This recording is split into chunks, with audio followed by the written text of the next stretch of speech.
تعالوا النهارده مع بعض اقولك ازاي تعملي كباب الحله بطريقه سهله جدا وبصوص طعمه جميل جدا. لو لسه بتعمليها لاول مره هتطلع معاكي طعمها جنان. فاتمنى بجد فيديو النهارده ينال اعجابكم. لو عجبكم الفيديو لايك وشير للفيديو. لو عجبتكم قناتي وصفه مع سمر ولسه بتشوفوها لاول مره اتمنى بجد تشتركوا في القناه وتفعلوا زر الجرس لكل عشان كل ما انزل فيديو يوصل لكم. فتعالوا نسمي بسم الله ونصلي على رسول الله ونبدأ في الوصفة بتاعتنا. أول حاجة بنبدأ ناخد اللحمة ونبدأ نقطعها كده مكعبات صغيرة بالطريقة دي، شايفين؟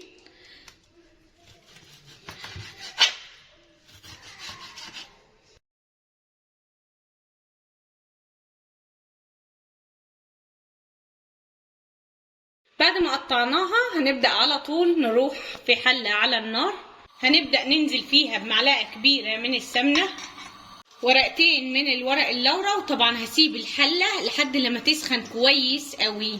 بعد ما سخنت معايا هبدا انزل باللحمه، شايفين الطشه دي هي دي اللي انا محتاجاها، وعلى نار عاليه هبدا اشوح اللحمه، بديها تقليبه وبستنى شويه وارجع تاني اديلها تقليبه.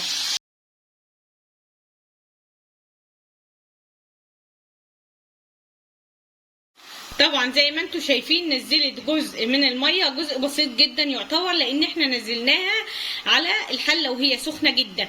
طبعا دلوقتي هسيب الحله زي ما هي مكشوفه وعلى نار عاليه جدا لحد لما الميه دي معايا تنشف. طبعا نشفت معايا على نار عاليه، هبدا اقلبها كده واديلها تشويحه. شايفين الجمال؟ شايفين كانك بتقلي لحمه. هبدا دلوقتي عندي هنا بصلتين وسط فرماهم خشن بالطريقه دي، يعني ما ينفعش تبشريهم على المبشره، لا ممكن تقطعيهم على ايديكي تقطيعه خشنه. وابدا بقى ادي تشويحه حلوه قوي لحد لما البصل يدبل معايا ويغير لونه.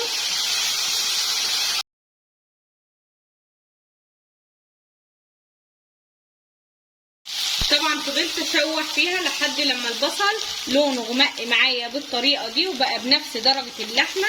دلوقتي هنبدا ننزل بالتوابل، كزبره ناشفه، نص معلقه صغيره من القرفه، فلفل اسمر. ببدا اديهم تشويحه خفيفه. يا ريت التوابل ما تتشوحش كتير على النار، يعني ما تقعدش فتره كتيره على النار، بس كده. طبعا بصوا كده قلبناها، ودلوقتي عندي ميه سخنه مغليه ببدا انزل فيه بيها على طول. طبعا نزلت الميه هي هتستوى فيها وتفضل لحد لما تنشف معايا. دلوقتي اول بعد ما غلت كده على طول ببدا اغطي عليها وهدي النار على الاخر واسيبها تستوى براحتها. لو اللحمه طلعت معاكي كبيره وخدت وقت، يعني الميه اللي انت نزلتيها شربتها ولسه ما استوتش، اول ما تيجي تزوديها زوديها ميه مغليه، ما تزوديهاش ميه بارده. اللحمه خلاص معانا استوت، شايفين الصوص وجماله، والله العظيم ريحتها تشهي نفسي على الاكل.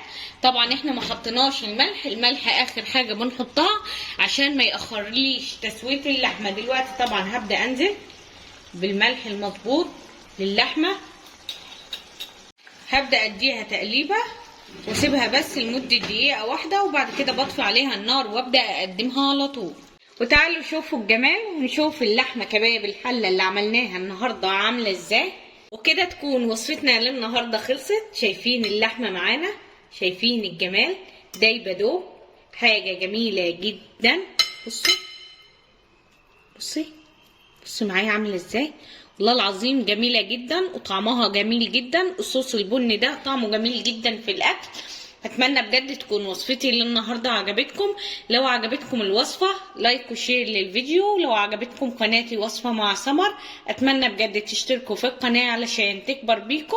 واهم من كل شيء صلوا على رسول الله.